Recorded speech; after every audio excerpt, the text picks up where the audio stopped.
সুপ্রিয় দর্শক বন্ধুরা, শুভেচ্ছা নেবেন, ভালোবাসা নেবেন, আমন্ত্রণ জানাচ্ছি একুশে টেলিভিশনের প্রতিদিনকার বিশেষ আয়োজন, বিনোদন নিয়ে আয়োজন, আপনার প্রিয় শিল্পীদের নিয়ে আড্ডার আয়োজন। যে আয়োজনের নাম হচ্ছে অতিথি.com প্রেজেন্স আমার লাইফ আমার style, powered by pure diamond. নাম শুনেই বুঝতে পারছেন আমাদের প্রিয় তারকাদের দৈনন্দিন জীবন, তাদের কেরিয়ার, তাদের ভাবনা এবং ফিউচার প্ল্যান নিয়ে আমরা আড্ডা দিব। আড্ডার ফাঁকে ফাঁকে তাদের সম্পর্কে জানার এবং আপনাদের জানানোর চেষ্টা করব। আজকে আমাদের সঙ্গে সঙ্গ দিতে এসেছেন আমাদের চলচ্চিত্রের একজন অতিথি, চলচ্চিত্র নায়িকা, আমার প্রিয় একজন মানুষ, যাকে দেখলে মন ভালো হয়ে যায়, তারিন সুবা। কেমন আছো? ভালো। তুমি কেমন আছো? আমি আলহামদুলিল্লাহ ভালো আছি। আসলে যখন সম্পর্কে তুই তুমি সম্পর্ক থাকে, তুমি তুই করে বলো। হ্যাঁ, তুইটাই আসলে আমার কাছে খুব কমফোর্টেবল হবে। এখন বল, অনেকদিন পরে তোকে আমি পেলাম। হ্যাঁ, অনেকদিন পরে কাজের বাইরে এইভাবে দেখা। সো কেমন আছিস? জীবন কেমন যাচ্ছে? কাজকর্ম কেমন চলছে? কি নিয়ে ব্যস্ত? এই তো যাচ্ছে জীবন, তো জীবনের নিয়মে চলে যাচ্ছে। আর কাজের ব্যস্ততা বলতে বেশ কিছুদিন কাজ করিনি আমি, জানোই আমার আব্বু মারা গেলে তারপরে আরো বেশ কিছু ঝামেলা ছিল ব্যক্তিগত। হ্যাঁ, ব্যক্তিগত কিছু প্রবলেম ছিল। এখন আবার নতুন করে নাটক দিয়ে শুরু করেছি। আর পাশাপাশি আমার বিজনেস তো আছে, বিজনেসে তোমার শাখা, আমার ব্রাঞ্চ বাড়ছে। আগে ছিল দুটো পার্লার, এখন আর একটা 3টা পার্লার নিয়ে বেশ ব্যস্ততার মধ্যে যাচ্ছে আমার দিন। আচ্ছা, সাধারণত পার্লারের মালিকরা দেখতে সুন্দর হয় না, কিন্তু অনেকদিন পর একটা পার্লারের মালিককে দেখতাম যে দেখতে অনেক সুন্দর। আসলে পার্লারের মালিকরা সুন্দর না হওয়ার কারণ কি জানো? তারা বিজনেসের পিছনে এত বেশি পরিশ্রম করে, তারা নিজেদের কেয়ার করতে পারে না। দেখো, আমি আজকে মনে হয় অনেকদিন পরে মেকআপে বসে সাজলাম, মানে নিজেকে ভালোভাবে দেখারই টাইম পাই না এখন আর আমি। মানে জীবন মানুষকে কত ব্যস্ত করে দেয়। আর আগে সাজতে খুব ভালো লাগতো, এখন কেমন যেন তেমন একটা টাইম পাই না সাজার জন্য, আর ভালো লাগে না। আল্লাহ ন্যাচারালি সৌন্দর্য দিলে তখন আর সাজা গুজা কি হবে। এনিওয়ে, ক্যারিয়ার তো অনেক বছর হয়ে গেল, প্রায় 10-12 বছর। তো 12 বছর পার হয়ে গেছে। 12 বছর পার হয়ে গেছে। 12 বছর পেরিয়ে গেল, কেউ কথা রাখেনি। আসলে কেউ কথা রাখে না। আহারে, দিছিল দিয়েছিল বলতে কথা তো কত মানুষই দেয়, কত ভাবেই দেয়। তুমি তো কথা দিয়েছিলে, তুমি কি রাখছো? বলছিলে আমার বিয়ে দিয়ে দিবে, গটকালি করবে, কই রাখলে না তো। আচ্ছা ঠিক আছে, তুই যে বিয়ের জন্য প্রস্তুত হয়েছিস সেটা তো আমাকে জানানোর কথা। তুইও তো রাখিস না কথা দিয়ে কথা। কেউ কথা রাখে না, কেউ কথা রাখে না, হোক সেটা ইমতু অথবা জন্তু। আচ্ছা, এখন তো প্রবলেম হয়ে গেছে, আমি তো তোরে বাবু বলে ডাকি, তুই আমার দাদু বলে ডাকিস। বলা যাবে এখানে, তবে প্রোডিউসার, প্রোগ্রাম প্রোডিউসার নিষেধ করেনি কিছু বলতে। হ্যাঁ, ওকে। এই 10-12 বছরের মধ্যে তুই যে যতগুলো কাজ করেছিস, আমার যতদূর মনে পড়ে, নেপালে গিয়ে একটা খুব সুন্দর কাজ করে আসছিলি, সাদা সাদা পোশাক, সোনা পাখি ছিল।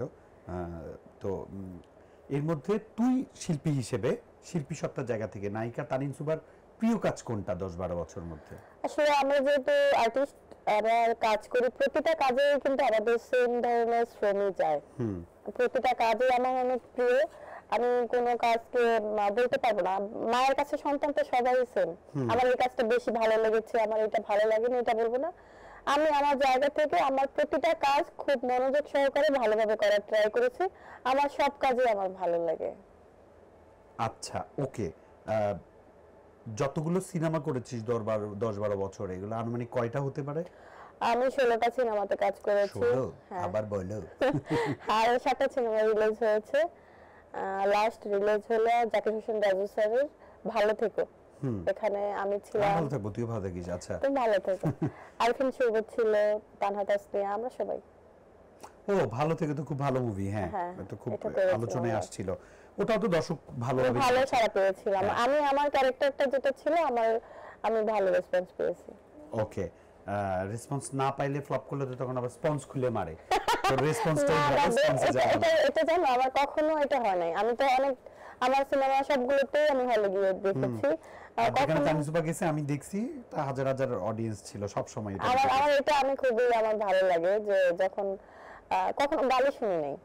আমি আমার অ্যাক্টিং থেকে যেটা পেয়েছি মানুষের ভালোবাসা, গালি শুনি নাই। আছে না যে আমরাই তো অনেকে দেখা যায় কি অ্যাক্টিং করছে, অডিয়েন্স হিসেবে দেখেছি, তারা জানে না, তখনও ভালোবাসা, হাততালি, এগুলো খুব ভালো লাগছে। এগুলাই তো ভালো লাগে বড় পর্দা, এটাই তো সিঙ্গেল স্ক্রিনে মজা। কিন্তু তোর চোখে সবচেয়ে সেরা কাজ কোনটা 10-12 বছরের মধ্যে, বা তোর চোখে কোনটা হিট? আমার হিট বলতে আমার মাত্র 7টা। হ্যাঁ, আমার সবচেয়ে বেশি পরিচিতি পেয়েছিলাম যে কাজটি, একটা কাজের কথা আমি বলবো, সেটা হচ্ছে আজাদ কালাম ভাইয়ের পরিচালিত যমজ নাটক। এটাতে আমার কোয়ার্টিস্ট ছিলেন মোশাররফ করিম ভাইয়া। আচ্ছা, কিন্তু জমজে তো অনেক সিরিজ হয়েছে, তোরে পরে আমি যমজ অনেক ছিলাম। যমজ নাটকে যে আর্টিস্ট একবার কাজ করেছে, অ্যাক্ট্রেস মানে হিরোইন হিসেবে মেন গেলে সেকেন্ড টাইম তাকে আর এটাতে নেওয়া হয়নি। আচ্ছা আচ্ছা, ওটাই নিয়ম আর কি। হ্যাঁ, এইজন্য হ্যাঁ, কোনটাতে আমি যে শক করেছে, হ্যাঁ, এক এক সময় এক একজন তানিয়া বৃষ্টি করেছে, মেবি আমি জানি না। আমি ছিলাম মনে ওয়ান। ওকে, ইয়ামরে আগে বলবা না। ওকে, তো একটা 12 বছর পরে যখন নতুন করে কাজ শুরু করতেছিস, তখন কি তোর কখনো মনে হয়েছে যে না, আমার আরো ভালো কাজ করা উচিত, বা আমার একটু কাজে ভালোভাবে মনোযোগ দেওয়া উচিত? এখন তো কম্পিটিশনের যুগ। আমার মনে হয় কম্পিটিশন কবে ছিল? সবসময় তো কম্পিটিশন না, ছিল। আমি যখন আসছি দাদু 12 বছর আগে কিন্তু এমনটা ছিল না, না। ছিল না, তখন একটা আর্টিস্ট ছিল না। আর এখন যেরকম তোমার ইউটিউবের একটা চ্যানেল, তখন কি এত চ্যানেল ছিল? না, একদমই না। না, খুবই কম। ইউটিউব কনসেপ্টটাই এত জনপ্রিয় ছিল না। কন্টেন্ট ক্রিয়েটর ছিল না। টিকটকে ভাইরাল হলে এখন নাটক নিয়ে আসে, এগুলো কিছু ছিল না। আচ্ছা, এই কথাটাই তুই আমারে বল, টিকটকে ভাইরাল হলে যে নাটকই নিয়ে আসে, এই ব্যাপারটা কেমনে দেখিস? আমার ভালো লাগে না। আমার মনে হয় ভালো যে না লাগার নাটকে কারণটা বল, তাহলে অডিয়েন্স বুঝবে। আমার মনে হয় যে যারা হচ্ছে এত বছর ধরে থিয়েটারে কিন্তু অনেক ভালো ভালো আর্টিস্ট আছে, তাদের জায়গাটা কিন্তু এখান থেকে হারিয়ে যাচ্ছে। দেখা যায় যারা আগে কাজ করতো, সিনিয়র অনেক আর্টিস্ট আছে, তারা বাসায় বসে আছে। শুধু ছেলে না, মেয়ে ছেলে মিলানো। তাদের মাঝে মাঝে কিছু কিছু ভাইয়াদের পোস্ট দেখি, খারাপ লাগে। পোস্টের যে লেখে এখন তাদের আগের মতো করে ডাকে না, এই করে না, সে করে না। দেখা যায় যে যারা এমনিতে ইউটিউবে কাজ করে কম পেমেন্টে তাদের নিয়ে যায় কিন্তু কাজ করতেছে। আমরা একটু পেমেন্ট বেশি চাই, আমাদেরকে কিন্তু টিকটক থেকে ধরে নিয়ে এসে কাজ করে, কারণ ওরা তো ফ্রিতে কাজ করবে। এক্স্যাক্টলি, হ্যাঁ, আমার কথা ঠিক আছে? ঠিক আছে। ফ্রিতে পাইলে কে টাকা দিয়ে নেয়? রাইট। এই ব্যাপারটা আমার না ভালো লাগে না। এখানে দেখা যায় যারা কাজের আর্টিস্ট, যারা কাজ জানে, তারা হারিয়ে যাচ্ছে। রাইট। আবার অনেক সময় বলা হয়ে থাকে যে ভালো কাজ করতে গেলে অনেকের সাথে কম্প্রোমাইজে যেতে হয়, অনেক বাজে অফারে রাজি হতে হয়। এই ধরনের কখনো কোনো সিচুয়েশন আজ পর্যন্ত কি ফেস করা হয়েছে? আমি ফেস করি নাই, বাট আমাকে অনেকে বলেছে। তার মানে ফেস করছিস, বাট তুই আমি কখনো সাড়া দিইনি। আমি কখনো কারো ফেস করেছি, অন্যভাবে করেছি। দেখা গেছে আমি না করে দিয়েছি, আমার সাথে অন্য কোনো কেউ একজন কলিগ কাজ করে ফেললো। বাট আমি এখন পর্যন্ত কেউ আমাকে বলতে পারবে না। এটা আমি আরো বেশ কিছু ইন্টারভিউতে বলেছি, নাজিম জয় ভাইয়ের ইন্টারভিউতে বলেছি যে আমার এই সৎ সাহস আছে। আমি কাজের ক্ষেত্রে কখনো কারোর সাথে কম্প্রোমাইজ করিনি। কিসের ক্ষেত্রে করছিস তাহলে? কোনো ক্ষেত্রেই করি নাই। না, আমিও তোকে যতদূর চিনি তুই ওই টাইপেরই না যে কোথাও গিয়ে কম্প্রোমাইজের প্রসঙ্গটা আসবে। আর কম্প্রোমাইজ মানুষের কখন আসে? দাদা আমি তো অভাবটা থাকে মানুষের। আর আমি যেটা করে আসছি বলতে পারো যে তাহলে কি তোকে এমনি মানুষ শুরু থেকে নিয়ে নিল? যেমন নাটকে কাজ করেছি, আমি কোনো পেমেন্ট নেই নাই। আমার শুরু তো নাটক কিছু না কিছু তো ছাড় দিতে হয়েছে। ছাড় দিতে হয়েছে, আমি পেমেন্ট ছাড়া কাজ করেছি। যতদিন নিজের একটা ভালো জায়গা না হয়েছে দাদু, আমি হাফ পেমেন্টেও কাজ করেছি, পেমেন্ট ছাড়াও কাজ করেছি। অনেক সময় দেখা গেছে কনভিন্সটাও পাইনি। তো এটা কি আমার একটা স্যাক্রিফাইস না? অবশ্যই। আজকে যদি তোর ব্যাকআপ না থাকতো তাহলে তুই কিভাবে পারতিস? না, আমার ব্যাকআপ সবসময় ছিল, আলহামদুলিল্লাহ। ওটাই বলছি। আচ্ছা, এই যে তুই বললি যে অনৈতিক প্রস্তাব আসছে, তুই না করে দিলি, তো পাশের আরেকজন গিয়ে রাজি হয়ে গেল, তো ও রাজি হওয়ার পর তোর মনে হলো না যে আমার যাওয়া উচিত ছিল? না, এটা আমার কখনোই মনে হয় না। আমার মনে হয়েছে যে তাহলে এইভাবে করছে, আমি যেহেতু কাজটা করছে। আমি জানো, আমি ওকে জিজ্ঞেস করছি কোনো ঝামেলা ছিল নাকি? না, আমি তো কখনো এরকম এই ধরনের কোনো কাজই করি না। যে অফারটা তো তোর হয়েছে, ওটাও জানে না? না, ও জানে, তারপরে অস্বীকার করে। আচ্ছা, যার কাজ করেছে সে ওনারাই বলে, তানিসবাকে বলছিলাম, সে করে নাই। আচ্ছা, এরকম হয়, অনেক হয়। আচ্ছা, ওকে, নাইস। মানে ওর জন্য নাইস আর কি, যেহেতু মুভিটা করেছে। কিন্তু তারপরে এই যে মানে দুই একটা ভালো কাজ করতে গেলে একটু একটু তো কম্প্রোমাইজ মানুষের করাই লাগে। কম্প্রোমাইজ বলতে আমি ধরো মেইন হিরোইন না করে সেভেন হিরোইন করেছি, আর কি করব বলো? না, এটাও ঠিক না। আসল কম্প্রোমাইজ ওরা যেটা চায় মেইন হিরোইন না, করার জন্য। এটা আমাকে ওইভাবে কেউ বলে না। আর দেখো, আমি যাদের সাথে সিনেমাতে, নাটকে তো প্রশ্নই আসে না, সিনেমাতে যাদের সাথে কাজ করেছি সবার ফ্যামিলিগতভাবে আমার সাথে সম্পর্ক, সবার আমি হচ্ছে ছোট বোন। এই কারণে তাদের দেখা যায়, আমি জাভেদ মিন্টু ভাইয়ের সাথে দুটো সিনেমাতে কাজ করেছি। এরকম আরো যে ডিরেক্টর আছে কয়েকজন, তাদের সাথে দুটো সিনেমা করে কাজ করা হয়ে গেছে আমার।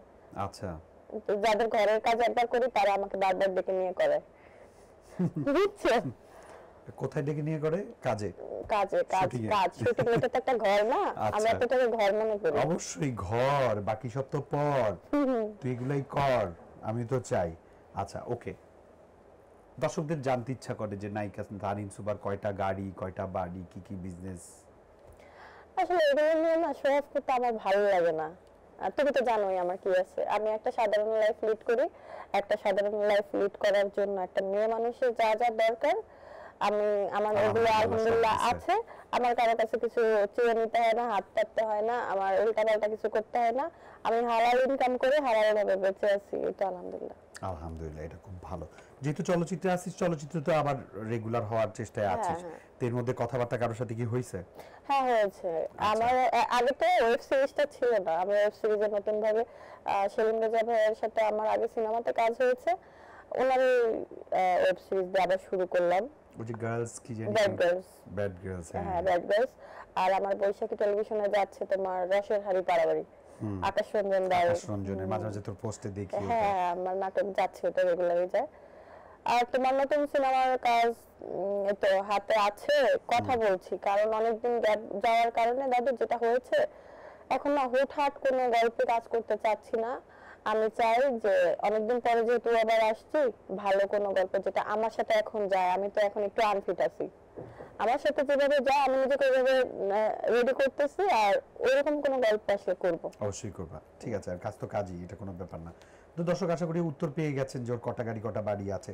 12 বছরের একটা লম্বা কেরিয়ার, এই যে এত বড় কেরিয়ারের মধ্যে পাশাপাশি আবার ব্যবসা করতেছিস তুই, এই যে একটা হার্ড ওয়ার্ক করতে হয়, মানে মিডিয়াতে আমাদের কিন্তু ইন্ডাস্ট্রিতে দর্শক অনেকে আপনারা জানেন না, আমাদের কাজের চেয়ে বেশি আড্ডা বেশি দিতে হয়, সময় বেশি দিতে হয়, মিটিং বেশি করতে হয়, স্ক্রিপ্ট নিয়ে বসতে হয়, ওখানে প্রচুর সময় দিতে হয়, যেটা আপনারা জানেন না। আর শুটিংয়ে তো আপনারা 2 ঘন্টায় সিনেমা দেখে উঠে যান, কিন্তু ওটা 1 থেকে 2 মাস 3 মাসও লাগে, অনেক সময় 1 বছরও লাগে শুটিং করতে। মানুষের মধ্যে একটা আগ্রহ যে এই মেয়ের টাকা পয়সা এত এত হ্যাপিনেস কেন, ওর লাইফে কি কোনো সুগার ড্যাডি আছে?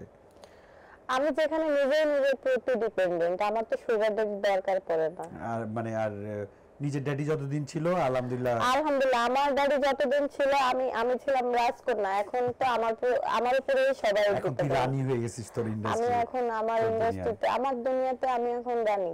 আমার মা রানী, আমি হচ্ছে তার, এটাকে কি বলে, শাহজাদি। শাহজাদি, আমি আমাকে রানী বলবো না। আজ থেকে প্রায় 10-12 বছর আগেই তোর ক্যারিয়ার শুরুর দিকে, তখন একবার মনে হয় কাজে ইন্ডিয়া নেপাল গেছিলি, এরপরে হ্যাঁ এরপরে কিন্তু আমি তোকে অত বিদেশ যেতে দেখি নাই। তারপরে তো আমরা দেখি যে প্রতি মাসেই কিছু কিছু নায়িকা কিছু কিছু মডেল বিদেশ যায়, তুই যাস না কেন? এটা একটা বড় ধরনের কথা, আমি কেন জানি, আমার আসলে না পার্সোনাল কোনো ফটোগ্রাফার নাই, এই কারণে আমি যেতে পারি না।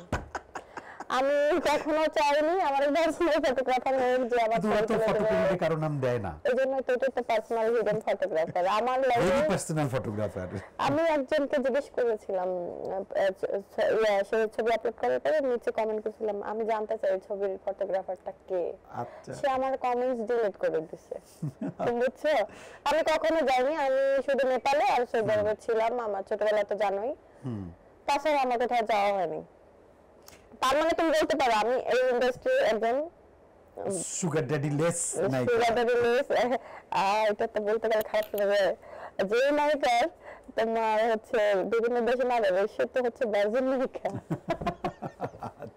না ঘুরে অনেক নায়িকারা তো টুরিস্টদের সাথে ট্যুরে যায়, জানো, আমি তো কোথাও যাচ্ছি না, তো তুমি লোকেশন দেখতে যায় বিভিন্ন দেশে, শুটিং শুরু হয় না আর কি, লোকেশন দেখে শেষ, সিনেমা শেষ। ওকে, এই যে লোকেশন দেখতে গিয়ে সিনেমা শেষ, যে সিনেমা কোনোদিন রিলিজ হয় না, ওই সিনেমাকে কি সিনেমা বলে? এটা হলো অডিও সিনেমা। না, এটাকে বলে নীল সিনেমা। নীল সিনেমা, তা তো আমি জানতাম না। যদি দর্শকদের জন্য, দর্শকরা যদি এটা দেখে থাকেন ক্ষমা সুন্দর দৃষ্টিতে দেখবেন, আমাদের সম্পর্কটা এরকম বন্ধুত্বপূর্ণ, আমরা সবসময় এভাবেই কথা বলতে পছন্দ করি।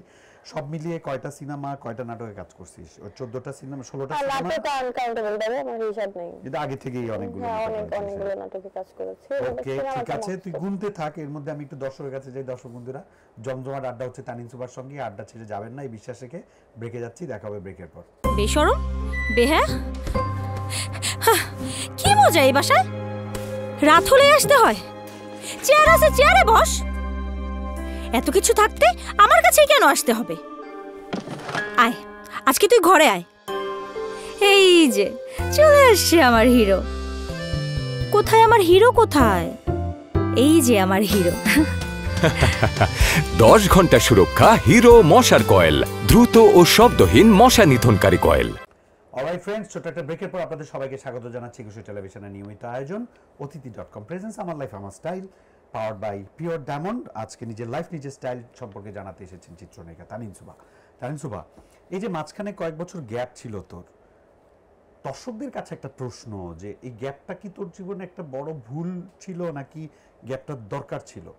গ্যাপটা দরকার ছিল আমি মনে করি, কারণ হচ্ছে আমার কিছু ভুল, পেছনে কিছু ভুল ছিল যেগুলো শুধরানোর জন্য হলো আমার একটা ব্রেকের দরকার ছিল। আর তোমার কি মনে হয় না আমাকে আজকে দেখার পরে আমার ভুলগুলো থেকে আমি একটু বের হয়ে আসছি? না অবশ্যই, এখন সব দর্শকরা তো তোর ব্যক্তিগত জীবন জানে না, সেটাই, যেটা আমি দর্শকরা আস্তে আস্তে দেখবে আর আস্তে আস্তে জানবে। এই কারণেই আমি মূলত কাজ থেকে সবকিছু থেকে দূরে ছিলাম। আর এখন ওই সাইডটা আমার ফ্যামিলি বলো বিজনেস বলো সবকিছু একটা পর্যায়ে নিয়ে আসছি আমি, গোছানো হয়ে গেছে। গোছানোর ব্যাপারটা, আবার ছোট ভাইকে বিয়ে করালাম, সবকিছু মিলে এক সাইড করে এখন আমি আবার একটু ফ্রি হয়েছি। আচ্ছা, ওকে। ভুল থেকে শিক্ষা নিয়ে সামনে এগিয়ে যাওয়াটাই ভালো। তো তুই রাইট ট্র্যাকে আছিস, এটা দেখে আমার ভালো লাগছে। আর সবচেয়ে বড় কথা, ওয়েলকাম ব্যাক। কারণ এখানে থাকলে আমাদের ঘন ঘন দেখা হবে না তো দেখা হয় না, খুবই কম। তুই ব্যাক করছিস দেখে আজকে এই শোতে দেখা হলো। এটা আবার কবে কবে দেখা হবে? কাজ পাগল মানুষ, কাজেই থাকি, কাজেই দেখা হবে। এনিওয়ে, শাকিব খান আমাদের সিনেমার একজন মানুষ যাকে নিয়ে কথা না বললেই নয়, এবং আমাদের সিনেমাটাকে একটা ভিন্ন জায়গায় নিয়ে গেছেন তিনি। কোন জায়গায় নিয়ে গেছে? কোন জায়গায় নিছে, ওই প্রশ্নটা শুনে আমি বুঝলাম যে তুই শাকিব খানকে পছন্দ করিস না, এরকম কিছু। কেন পছন্দ করিস না? পছন্দ করার কারণটা কি? উনি একজন সুপারস্টার তাই? হ্যাঁ, সুপারস্টারকে তো মানুষ পছন্দ করে। আমি ওনার অ্যাক্টিং পছন্দ করি, উনি দেখতে সুদর্শন, ওনার সব দিক ঠিক আছে। সব দিক ঠিক আছে, তুই কেমনে জানিস? ওনার অ্যাক্টিং এর কথা বলছি, Acting, অ্যাকশন dance। সব এগুলো ঠিক আছে। আমি তাকে অপছন্দ করি বলতে তার কিছু কিছু দিক আমার ভালো লাগে না। এটা হতেই পারে, উনি তো দিন শেষে মানুষ। এখন ওনাকে ক্যারিয়ার রিলেটেড খারাপ লাগা নাকি ব্যক্তিগত? পার্সোনাল, ব্যক্তিগত বলা যায় এখানে? ব্যক্তিগত আমাকে বলা যায়? কেন বলবো না, আমি তো বলি। বল। আমার তোমার যেটা খারাপ লাগবে তুমি জানো না, আমি একটু মুখের কেমন উপর বলে বলে ফেলি। এটা খাঁটি বাংলায় না, খাঁটি বরিশাল ভাষায় বরিশাল ভাষাতে বলি তো, হ্যাঁ বলি তো। ওনার হচ্ছে পার্সোনাল লাইফটা আমার কাছে কেমন যেন নিজেকে যে নোংরা টাইপের মনে হয়। এর চেয়েও কিন্তু জঘন্য খারাপ কাজ মানুষ করে করে না, তাদেরটা নিয়ে তো এত গসিপ হয় না। কেন সে ফিল্মের বদনাম করলো? মানে ফিল্মের লোক হয়ে কেন একদম গালি গালি ফিল্মের শাকিব খান। অনেকেই বলে কি সে তো সুপারস্টারের জায়গা সুপারস্টার, কিন্তু দিন শেষে যে গালিগুলো আমাদেরকে শুনতে হয়, আমাকে শুনতে হয়, নায়িকারা হিরোদের সাথে না থাকলে নাকি সিনেমায় কাজ করা যায় না, এই কথাটা তো আমি শুনেছি। অনেক নায়িকারা এটা বলে না কিছু না, সে তো তার বাসায় কাজ করে দিয়ে হলেও তার নায়িকা হবে, এরকম অনেক আর্টিস্ট আছে না। আমি কিন্তু এরকম না, আমি তার পার্সোনাল লাইফে ঝামেলা আছে বিধায় মাঝে মাঝে বলি যে না সে এটা ঠিক করে নাই। তারপরে আবার হচ্ছে দুটো বাচ্চা আছে, বাচ্চাদের ঠিকঠাক মতো কেয়ারটা করতো, একজনের ভালো রাখে আরেকজনের গসিপ ফেসবুকে দেখি না। মানে তোর কথা অনুযায়ী যে একটা নিয়ে থাকেন, ভালো থাকেন, একটা নিয়ে থাকা উচিত না। আচ্ছা, গোটা শাকিব ভাইয়ের ব্যক্তিগত হ্যাঁ, কথা আমরা এই জন্য আমার ভালো লাগে না যাকে এই ব্যাপারটা স্কিপ করে। মানে তুই চাস যে নায়ক হোক বা ব্যক্তিগত মানুষ, সে যাতে সৎভাবে থাকে, হ্যাঁ, গুছিয়ে থাকে, লাইফ লিড করে, একটু ডিসিপ্লিনের মধ্যে থাকে। বুঝতে পেরেছি। এনিওয়ে, শাকিব ভাইয়ের তো ফ্যামিলি থেকে, আচ্ছা তুই বিয়ে করতেছিস না কেন? কবে বিয়ে করবি? অনেক ছেলের মন ভাঙবি কবে? নাকি ভক্তদের মধ্য থেকেই বিয়ে করবি? আসলে হচ্ছে কি, আমি যেরকম ধরনের ছেলে চাচ্ছি, যে তুমি তো জানো আমার বাবা নাই, আমার পুরো ফ্যামিলিটা আমি দেখাশোনা করি, শুধু টাকা পয়সা দিয়ে কেয়ার করলে তো হবে না। আমি চাই যে এমন একটা ছেলে আসবে, মানসিক শক্তি, আমার যেহেতু বড় ভাই নাই, আমার বাবা নাই, কেউ তো নাই আমার, আমি আমার মা আর ছোট ভাই বোন, আমি চাই আমার পাশে একটা বট গাছের মতো ছায়ার মতো দাঁড়িয়ে থাকবে, ওরকম একটা ছেলে পাইনি। রায়ান রাফিকে পার্সোনালি তুই কতটুকু চিনিস? কেমন সম্পর্ক তার সাথে? আমি ভাইয়ার সাথে এমনিতে তাকে তো চিনি আমরা, ওনার সাথে আমার পার্সোনালি পরিচয় নাই। ওকে, কাজের ক্ষেত্রে কখনো যোগাযোগ হয় না? না, কাজের ক্ষেত্রে যোগাযোগ হয় না, বাট আমি ওনার অনেক ভালো একজন ভক্ত। Big fan. তাহলে তো এই প্রশ্নটা করতে হয় না যে ডিরেক্টর হিসেবে তোর কেমন লাগে, কারণ বিগ ফ্যান যেহেতু তার মানে অবশ্যই ভালো লাগে। অবশ্যই ভালো লাগে। শাকিব খান যেভাবে তুফান জিনিসটা দিয়েছেন বা এর আগে দামাল দিয়েছেন, এর আগে অনেক তার পরিচালিত সবগুলো সিনেমা এটা মোটামুটি সবগুলাই সুন্দর। হ্যাঁ, তো এটা কি তার প্রতি দর্শকদের আরো আশাটা বাড়িয়ে দিচ্ছে না? হ্যাঁ, সে আমাদের বাংলাদেশের দর্শকের মাইন্ড বুঝে ফেলছে, বুঝছো? সে বুঝে যে আমরা আসলে কি চাই, আমাদের দেশের দর্শকরা কি চায়। অনন্ত জলিলের অ্যাক্টিং কেমন লাগে? সত্যি কথা বলবো, আমি না তার অ্যাক্টিং দেখি নাই। উনার একটা মুভি আজ পর্যন্ত দেখিস নাই? আমার দেখা জানি, আমি এটা শোনার পরে সে আমাকে তার মুহূর্তে নিবে না জীবনেও। বাট আমি মিথ্যা কথা বলে কাউকে ইমপ্রেস করতে চাই না দাদু। আচ্ছা, ওকে, না ঠিকই আছে, ওকে, এই অনেস্টি গুলো ভালো লাগছে। অনন্ত জলিলের কি অ্যাক্টিং করা উচিত? উনি তো অ্যাক্টিংটা আসলে শখে করে, উনি বিজনেস যেভাবে এস্টাবলিশড, ওয়েল এস্টাবলিশড, আমার মনে হয় শখে মানুষ অনেক কিছু করতে পারে, করুক, বাট বিজনেসটা যেভাবে করতেছে ওইটার দিকে বেশি ফোকাস দেওয়া উচিত। ওকে, পরিমণি অনেকের পছন্দের কিন্তু আলোচিত, বুবলি অনেকের পছন্দের কিন্তু আলোচিত, কিন্তু দুজন থেকে কাকে বেশি ভালো লাগে? পরিমণিকে ভালো লাগে, কারণ ফ্রেন্ডলি, ব্রড মাইন্ডেড, মানে মিশে যায় সহজে, একদম, আর মানুষ হিসাবে পরি অসাধারণ, মনটা অনেক ভালো, অনেকটা ভালো। ওকে, বুবলি আর পরিমণিকে যদি মার্ক দিতে চাও তাহলে কাকে বেশি মার্ক দিবে? আমি মার্কটা জানতে চাচ্ছি না যে কাকে বেশি কি ধরনের মার্ক? মার্ক হচ্ছে as a person, as a নায়িকা, ওভারঅল সবকিছু মিলিয়ে। কতর মধ্যে কত? 10-এ। 10-এ পরিমণিকে দিবে 7, তাকে দিবে 3। বুবলির উপরে একটু রাগ আছে বোঝা না, যাচ্ছে। কোনো রাগ নেই। আমি জানি আমার প্রেমে পিনা পাস 33 30। আমার পরিমণিকে ভালো লাগে, আমার এটা বলা রাইট আছে, অবশ্যই আছে। আচ্ছা, 3.5 দিয়ে পাস করুক বুবলি আপু। না, 3 ফেল, সম্মানের সাথে ফেল। ওকে, যদি তোকে, ওকে, বুবলি পরিমণির সাথে পার্সোনালি তোর সম্পর্ক কেমন? বুবলির সাথে পার্সোনালি কোনো সম্পর্ক নাই, পরিমণির সাথে ভালো। আচ্ছা, ওকে, এরকম ভালো সম্পর্ক নিয়ে আমরা এগিয়ে যেতে চাই আর নিতে চাই ছোট্ট একটা ব্রেক। দর্শক আমাদের সাথে থাকুন, দেখা হচ্ছে ব্রেকের পর। বেশরম, বেহা, কি মজা এই বাসায়, রাত হলে আসতে হয়, চেয়ার আছে চেয়ারে বস, এত কিছু থাকতে আমার কাছেই কেন আসতে হবে? আয়, আজকে তুই ঘরে আয়। এই যে চলে আসছে আমার হিরো। কোথায় আমার হিরো, কোথায়? এই যে আমার হিরো। 10 ঘন্টা সুরক্ষা হিরো মশার কয়েল, দ্রুত ও শব্দহীন মশা নিধনকারী কয়েল। অলরাইট ফ্রেন্ডস, ব্রেকের পর আপনাদের সবাইকে ওয়েলকাম ব্যাক করছি একুশে টেলিভিশনের নিয়মিত আয়োজন, যে আয়োজনের নাম হচ্ছে অতিথি.com প্রেজেন্স আমার লাইফ আমার style, powered by pure diamond. Okay, pure diamond একজন বসে আছে, চলুন কথা বলি তার সঙ্গে। আসলে আমাদের সিনেমা নিয়ে এত কিছু তুই ইলেকশন করছিস এবার? না, আমার করার কথা ছিল, করতে পারিনি। কেন পারিস না? আমাকে হচ্ছে নিপুণ আপু আমার সদস্য পদ বাতিল করে দিয়েছিল ইলেকশনের তোমার 4 দিন আগে, জানি না কেন। তো জিজ্ঞেস করিস না কেন? আমি তার বাড়াতে আগুন দিয়েছিলাম মনে হয়, কারণ আমার কোনো ফল্ট নাই। আমি প্রতি বছর যে চাঁদাটা দেওয়া হয়, কথা বল আগে, বল বাড়াতে আগুন দেয় কেমনে? আমরা তো ছাই দিতাম, যে আগুনটা নিয়ে দিয়ে দিলি।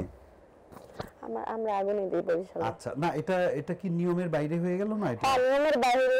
আর আমি ইলেকশন করার আমার অনেক ইচ্ছা ছিল, আর অনেকেই জানতো যে আমি নির্বাচন করবো এবার, কিন্তু আমার দীপজল ভাই প্যানেল থেকে আমার একদম বিনা দোষে এসে আমার সদস্য পদ বাতিল করে দেয়।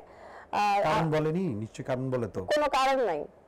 আচ্ছা, তারপরে আবার ফেরত দিয়ে দিয়েছে সে ইলেকশনের পরে না আগে সেটার জন্য জয়রা করেছিল যে কেন এটা করলো হঠাৎ এই যে করে। নিপুণাপুর বিরুদ্ধে বা নিপুণাপুর কাজকে নিয়ে যে সমালোচনা হচ্ছে, নিপুণাপুর আশেপাশের কাছের মানুষগুলো ওনাকে দূরে সেরে চলে যাচ্ছে। হ্যাঁ, যাবে। সাইমন চলে গেছে, শাহানুর আপু অন্য লেভেল থেকে ইয়ে করেছে, উনি আবার এমন মানুষকে আপন করেছেন, যেমন মাহমুদ কলি স্যার, উনি তো অনেক বছর ইন্ডাস্ট্রিতেই নাই, তো উনি তো অনেক শিল্পীর সাথেই পরিচিত না, নির্বাচিত হলে শিল্পীদের উপকার কেমনে করতেন? এগুলো আমার ব্যক্তিগত মতামত থেকে প্রশ্ন, আমি জানি না নিপুণাপুর কাছে হয়তো এগুলোর উত্তর আছে বা নিপুণাপু হয়তো দেখছে। হ্যাঁ, তো জিনিসটা হচ্ছে যে সব মিলিয়ে তুই কারে ভোট দিছিস? আমি তো ফুল প্যানেলে মিশা ভাইয়ের ডিপজল ভাইয়ের প্যানেলকে দিয়েছি। আচ্ছা, নিপুণাপু যে 2 বছর ছিলেন জেনারেল সেক্রেটারি, কতটুকু কাজ করেছেন শিল্পীদের জন্য? কিছুই করার নেই। কেন, ঈদের টাকা পয়সা? আমি তো কিছু পাইনি। আচ্ছা, আমার সাথে আমি পুরাই সুবিধা বঞ্চিত ছিলাম। অন্যরা পাইছে? হ্যাঁ, অন্যরা অনেকে পায় নাই, অনেকে পেয়েছে কিনা আমি আচ্ছা। ঠিক জানি না, বাট আমার সাথে নিপুণ আপুর কোনো শত্রুতা নাই, তারপরে সে আমাকে এত বাজেভাবে হার্ট করেছে। মানে ওনার কিছু চাওয়া থাকলে উনি বলতে পারতেন। হ্যাঁ, উনি আমাকে বলতে পারতো যে কারণ তুমি, আমি তো তার ছোট বোনের মতো না, আমি তো ছোট শিল্পী সমিতিতে সবচেয়ে ছোট আর্টিস্ট আমি, দিঘি আর কি আছে, পূজা চেরি মনে হয়, হাতে গোনা কয়েকজন। হ্যাঁ কয়েকজন আছে, আমাদের পরে তার ছোট নাই। আর এখন আমাদের যারা সিনিয়র আছে, নিশা ভাইয়ের সাথে আমি রাত্রে 4টার সময় ফোন দিয়ে বলতে পারি ভাই আমার এই সমস্যা হয়েছে। জাদ ভাইয়ের কাছে যখন সে ছিল তখন তাকে বলছি ভাইয়া এই হয়েছে, আমার মা আইসি, আমার মায়ের রক্ত লাগবে, জায়েদ খান সেটা কালেক্ট করে দিয়েছে। এরকম অনেক আর্টিস্ট আছে যাদের পাশে পাওয়া গেছে আমাদের আগের যে জায়েদ ভাইরা যখন ছিল। নিপুণ আপুর বেলায় তো আমি তার ফোন নাম্বারটা পর্যন্ত আমার কাছে নাই। তো বুঝো সে কেন কিভাবে কি করলাম আমি বুঝলাম না। পরে তো আমার সদস্য পদ বাতিল হয়ে গেল, খুবই কষ্ট পেলাম। এরপরে যখন আবার ফেরত আসলো তখন আমি আবার ভোট দিয়েছি। হ্যাঁ, আর এই তো আমার কাছে যত প্রশ্ন ছিল তার চেয়েও বাইরে আমি প্রশ্ন করেছি। আর সমস্যা হলো কি, দর্শক যখন অতিথি উপস্থাপকের খুবই কাছের হয়, উপস্থাপক সবই জানে ও কি প্রশ্ন করবে, সমস্যাটা ওখানে। তারপর আমি আপনাদের হয়ে অনেক প্রশ্ন করেছি যেগুলোর উত্তর আমি জানি। তারপরে সুবা অনেক ধন্যবাদ যে ব্যস্ততা, এখন এখান থেকে আবার নাকি কই জানি যাবি কি বলি, সো এত ব্যস্ততার মাঝেও এত দূরে আমাদের স্টুডিওতে সময় দিয়েছিস, এই জন্য অনেক অনেক ধন্যবাদ। তোর যারা দর্শক যারা তোকে ভালোবাসে তাদের উদ্দেশ্যে কিছু বল। আমার যারা দর্শক আছেন সবার উদ্দেশ্যে একটা কথা বলবো, এতক্ষণ তোরাতিশ ভাইয়ের সাথে, বন্ধুর সাথে, দাদুর সাথে এত কথা বলেছি, আমার কথার মধ্যে অনেক ভুলভাল বলে ফেলেছি, সবাই ক্ষমা সুন্দর দৃষ্টিতে দেখবেন অবশ্যই। আর আমার নাটক যাচ্ছে বৈশাখী টেলিভিশনে রসের হাড়ি বাড়াবাড়ি, সপ্তাহে 3 দিন, ওটা দেখবেন। ব্যাগটা ভুলে গেছি, শুক্র শনি রবি সোম এই কয়েকদিন। আর হচ্ছে আমার একটা ওয়েব সিরিজ আসছে ব্যাড গার্লস, সেটা দেখার জন্য অপেক্ষা করবেন। আর সিনেমা যখন আসবে সবাইকে আমি জানিয়ে দেব। ততক্ষণ সবাই ভালো থাকবেন আর আমার জন্য দোয়া করবেন। থ্যাংক ইউ তোমাকে। হ্যাঁ, ওকে দর্শক বন্ধুরা, তানিন সুবার সাথে এই ছিল আমাদের আড্ডা। আশা করি আপনাদের ভালো লেগেছে। যদি এতটুকু ভালো লাগে তো বুঝবো যে আমাদের এই প্রয়াস সার্থক হয়েছে। আপনাদের সার্থকতা আমাদের আসলে এই কর্মের অনুপ্রেরণা। সবাই ভালো থাকুন, 21-এর সঙ্গেই থাকুন। আবারও আড্ডা হবে, দেখা হবে এই টিভির পর্দায়।